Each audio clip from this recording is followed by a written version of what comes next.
નમસ્કાર મિત્રો, તો જ્ઞાન સાધના સ્કોલરશિપ 2026 સ્કોલરશિપ બેંક ખાતામાં જમા થશે ત્યાં સુધીની સંપૂર્ણ પ્રોસેસ આ વિડીયોમાં જોઈશું. જે અંતર્ગત હજુ તમારે કઈ કઈ પ્રોસેસ બાકી છે તે તેમજ જે છે તે સ્કોલરશિપ માટે તમામ પ્રોસેસ પૂર્ણ થયા બાદ બેંક ખાતામાં સ્કોલરશિપ કેટલા સમયમાં જમા થશે તે, અને ઘણાને એવો પ્રશ્ન હોય છે કે જ્ઞાન સેતુ સ્કોલરશિપની સાથે સાથે જ્ઞાન સાધનાની સ્કોલરશિપ મળે કે ન મળે, અને બીજી અન્ય તમામ માહિતી છે તે આ વિડીયોમાં જોઈશું. તો વિડીયોના અંત સુધી બન્યા રહેજો જેથી કરી અને તમારે તમામ માહિતીનો તમને ખ્યાલ આવી શકે.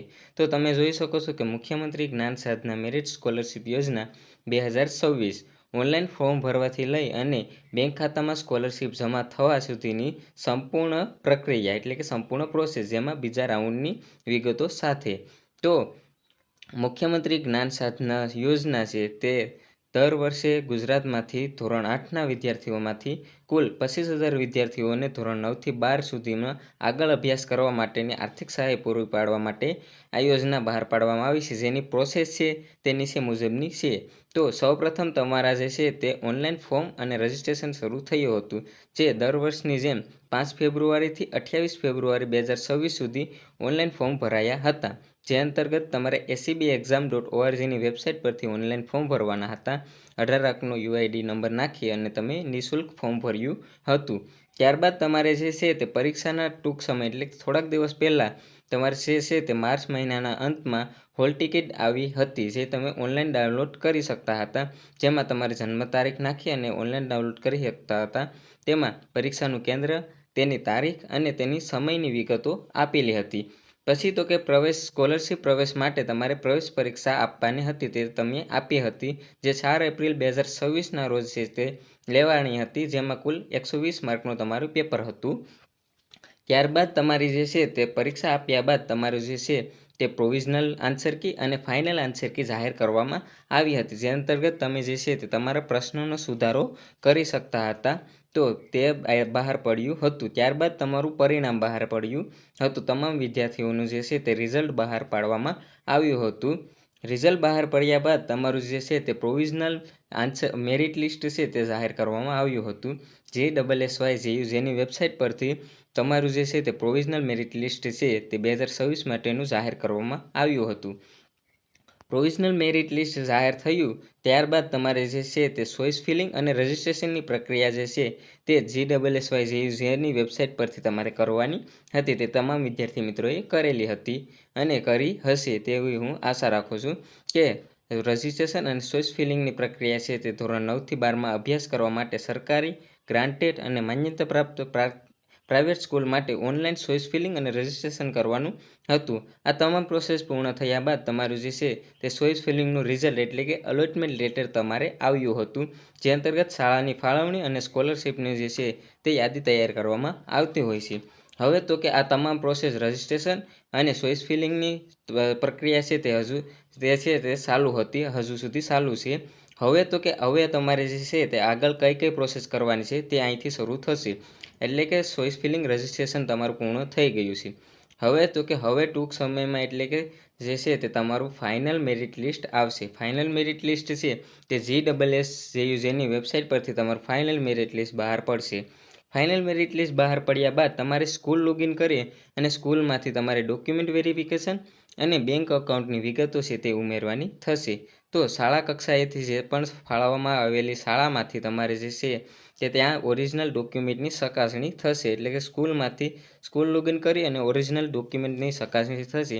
આ ખાલી આપેલા છે, તમારે અહીંથી જે છે તે સ્કૂલ લોગિન કરી અને આધાર કાર્ડની વિગત, બેંકની વિગત અને જે છે તે શાળા પ્રવેશ પ્રમાણપત્રો આવે છે તેમાંથી ડાઉનલોડ કરવાનું રહેશે. તે તમારે આ તમામ વિગતો છે તે ઉમેરવાની થશે.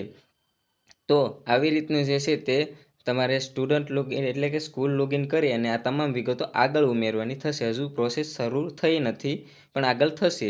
જે અંતર્ગત તમે ખાસ મહત્વનું ધ્યાન રાખજો કે તમારું જે છે તે બેંક ખાતું એક્ટિવ એટલે કે ચાલુ હોવું જોઈએ, જે આધાર કાર્ડ સાથે લિંક કરેલ હોવું જોઈએ, જેથી કરી અને ડીબીટીના માધ્યમથી સીધા જ તમારા બેંક ખાતામાં પૈસા જમા થઈ જાય. તો આ બાબતનું તમે ધ્યાન રાખજો કે તમારું બેંક ખાતું જો ચાલુ ન હોય તો ચાલુ કરાવવા તમારે જે છે તે બેંકે જઈ અને તે છે તે તમારું બેંક ખાતું છે તે ચાલુ કરાવવા નમ્ર મારી વિનંતી છે.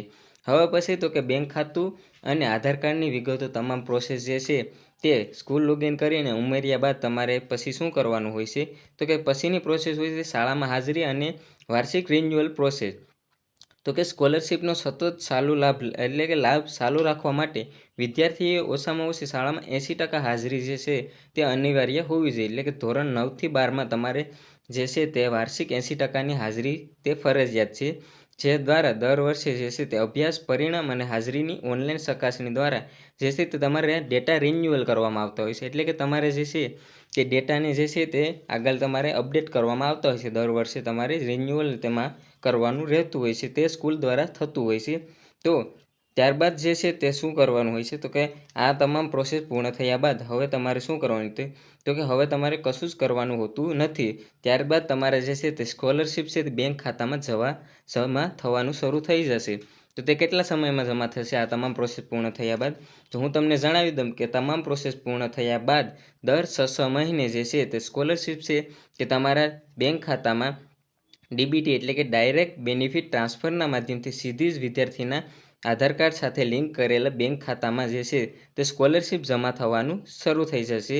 વાર્ષિક ધોરણે જે છે તે સ્કોલરશિપ જમા થવાનું શરૂ થઈ જશે. જે અંતર્ગત તમે જોઈ શકો છો કે ધોરણ 9થી 12માં જો સરકારી શાળામાં અભ્યાસ કરો છો તો પ્રતિવર્ષ 6,000 રૂપિયા અને 11-12માં સરકારી શાળામાં અભ્યાસ કરો છો તો પ્રતિવર્ષ 7,000 રૂપિયા અને પ્રાઇવેટ શાળામાં અભ્યાસ કરો છો તો પ્રતિવર્ષ 20,000 રૂપિયા ધોરણ 9 અને 10માં અને 25,000 રૂપિયા ધોરણ 11 અને 12માં. આ તમામના હપ્તા છે તે દર 6 મહિને એટલે કે ધોરણ 9માં જો તમે અભ્યાસ કરતા હોય તો દર 6 મહિને આ તમામ પ્રોસેસ પૂર્ણ થઈ જશે. ત્યારબાદના 6 મહિના પછી તમારે જે છે તે 20,000માંથી જે છે તે 20,000 નહીં, અહીં 22,000 આવે છે.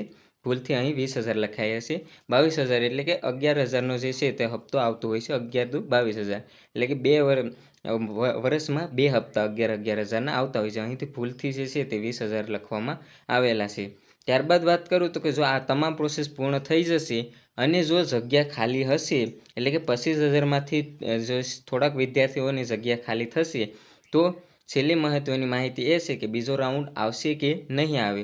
તો જો હા આવશે, પરંતુ જો બીજા રાઉન્ડ પ્રથમ અંતર્ગત તમારી પ્રક્રિયા પૂર્ણ થયા બાદ બીજો રાઉન્ડ ચોક્કસ આવતો જ હોય છે, દર વર્ષે આવતો જ હોય છે. તો પ્રથમ મેરી જે છે તે રાઉન્ડમાં અલોટમેન્ટ લેટર અને પ્રવેશ પરીક્ષા પૂર્ણ થયા બાદ શાળાઓમાં બેઠક ખાલી રહી જાય તો બીજો રાઉન્ડ બહાર પાડવામાં આવતો હોય. એટલે કે જો જગ્યાઓ ખાલી હોય તો બીજો રાઉન્ડ જે છે તે બહાર પાડવામાં આવતો હોય છે. જે અંતર્ગત કોણ કોણ લાભ લઈ શકે છે કે જેનું પ્રથમ મેરિટ લિસ્ટમાં નામ છે અને પરંતુ પ્રથમ રાઉન્ડમાં જે છે તે શાળાની ફાળવણી ન કરી હોય તો તેવા વિદ્યાર્થીનો જે છે તે સમાવેશ કરવામાં આવતો હોય છે. એટલે કે જેનું પ્રોવિઝનલ મેરિટ લિસ્ટમાં નામ હોય છે પરંતુ તેને જે છે તે ચોઇસ ફિલિંગ અને રજિસ્ટ્રેશન બાકી રહી ગયું હોય તો તેને જે છે તે રાઉન્ડ અંતર્ગત બીજા રાઉન્ડ અંતર્ગત જે છે તે શાળામાં જે છે તમારે જે છે તે પસંદગી પામેલ હોય તો તેને ચોઇસ ફિલિંગ કરવાની રહેતી હોય છે. એટલે કે તમારે રજિસ્ટ્રેશન અને ચોઇસ ફિલિંગ છે તે બીજા રાઉન્ડમાં ફરીથી કરવાની રહેતી હોય છે. જે પણ પ્રથમ રાઉન્ડમાં ચોઇસ ફિલિંગ રજિસ્ટ્રેશનમાં ભૂલ હોય અથવા તેમાં બાકી રહી ગયા હોય તો તે તમે જે છે તે કરવાના રહેશે. તો તે જ્યારે પણ આવશે ત્યારે હું તમને બહાર પડશે. એટલે કે જોઈ શકો છો કે બીજા રાઉન્ડમાં પોર્ટલ પર જે બેઠક ખાલી છે તેની યાદી જાહેર કરવામાં આવશે અને વિદ્યાર્થીઓ ફરીથી ચોઇસ ફિલિંગ કરવાનું રહેતું હોય છે. ત્યારબાદ મેરિટ પડશે અને ત્યારબાદ તમારી જે છે તે સંપૂર્ણ પ્રક્રિયા તમને જે છે તે બહાર પાડવામાં આવતી હોય છે અને ત્યારબાદ તમને પણ સ્કોલરશિપ મળતી હોય છે. તો આવી રીતની આ તમામ પ્રોસેસ હતી. તમને મેં તમામ સંપૂર્ણ પ્રોસેસ છે તે આ વિડીયોમાં જણાવી દીધી. અને હજુ પણ એક પ્રશ્ન રહી ગયો છે કે જ્ઞાન સેતુ સ્કોલરશિપનો લાભ લેતા હોય તો તેની સાથે સાથે આ જ્ઞાન સાધનાનો સ્કોલરશિપનો લાભ લઈ શકો કે નહીં લઈ શકો? તો 2024 માટેની નવી અપડેટ આવી છે. જે અંતર્ગત ગયા વર્ષે જે છે તે બીજા રાઉન્ડમાં ઘણા વિદ્યાર્થી મિત્રોએ ચોઇસ ફિલિંગ કરી હતી, જેમાં તેનું પ્રોવિઝનલ જે ફાઇનલ મેરિટ લિસ્ટ આવ્યું છે તેમાં લખેલું છે કે ઘણા વિદ્યાર્થીનું રિજેક્ટ થયું છે. તો તેમાં કારણ લખેલું છે મુખ્યમંત્રી જ્ઞાન સેતુનો જે છે તે યોજનાનો લાભ લઈ રહ્યા હતા. તો તેવા વિદ્યાર્થી મિત્રોને હું જણાવી દઉં કે જે પણ વિદ્યાર્થી મિત્રો આગળ જ્ઞાન સેતુ સ્કોલરશિપ યોજનાનો લાભ લઈ રહ્યા હોય તો તેવા વિદ્યાર્થી મિત્રો માટે જે છે તે જ્ઞાન સાધના સ્કોલરશિપનો લાભ નહીં મળે. જે છે તે જેનું કારણ છે તે કે આગળ જે છે તે ઘણા વિદ્યાર્થીઓ હોય છે જેને આ લાભ ન મળતો હોય, તો તેવા વિદ્યાર્થીઓને આગળ લાભ મળે એટલે તમામને સરખો ન્યાય મળે એટલા માટે જે છે તે તમે જ્ઞાન સેતુ સ્કોલરશિપનો લાભ લેતા હોય તો તમને જ્ઞાન સાધના સ્કોલરશિપ યોજનાનો લાભ નહીં મળે. તેનું કારણ પણ તમારી રિજેક્ટ સાથે જણાવવામાં આવેલું હતું તેમાં, તો તે બાબતનું પણ તમે ધ્યાન રાખજો. તો આવી રીતની સંપૂર્ણ પ્રોસેસ હતી. જો તમને આમાં કોઈ પણ પ્રકારની ભૂલ લાગે અથવા કોઈ પણ પ્રકારનું અન્ય તમને પ્રોબ્લેમ હોય, અન્ય સમસ્યા હોય તો તે તમે મને કમેન્ટમાં જણાવી દેજો. અને આના સિવાય તમારે કયા વિષય પર વિડીયો જોતા છે તે પણ મને જણાવી દેશો, જેથી કરી અને હું તમારા માટે તેવા વિડીયો જે છે તે દર વર્ષે અથવા તો સ્ટેપ બાય સ્ટેપ તમને તે વિડીયોની પણ જાણકારી આપતો રહું દર દિવસે. એટલે કે તમારે જે પણ માહિતી હોય તે અગાઉ તમને વિડીયોના માધ્યમથી હું તમને જાણ કરતો રહીશ. અને આની પ્રોસેસ છે તે તમને મેં જણાવી દીધી. અને જે આગળની પ્રોસેસ બાકી રહી ગઈ હતી, તમે બેંક ખાતાની વિગતને જમા કરવાની છે, પછી ફાઇનલ મેરિટ લિસ્ટ આવવાનું બાકી છે, તો તે તમામ જ્યારે પણ આવશે ત્યારે હું તમને સ્ટેપ બાય સ્ટેપ વિડીયોના માધ્યમથી તમામની માહિતી આપતો રહીશ. તો હજુ પણ જે પણ વિદ્યાર્થી મિત્રોએ મારી ચેનલને સબસ્ક્રાઈબ ન કરી હોય તે સબસ્ક્રાઈબ કરી લેજો, જેથી આવનારી તમામ પ્રોસેસની છે તે માહિતી તમને જે છે તે સરળતાથી પ્રાપ્ત થઈ શકે. તો આશા રાખું છું કે આ વિડીયો તમને ઉપયોગી થશે. મળીએ નવા વિડીયો સાથે, ત્યાં સુધી જય હિન્દ, જય ભારત.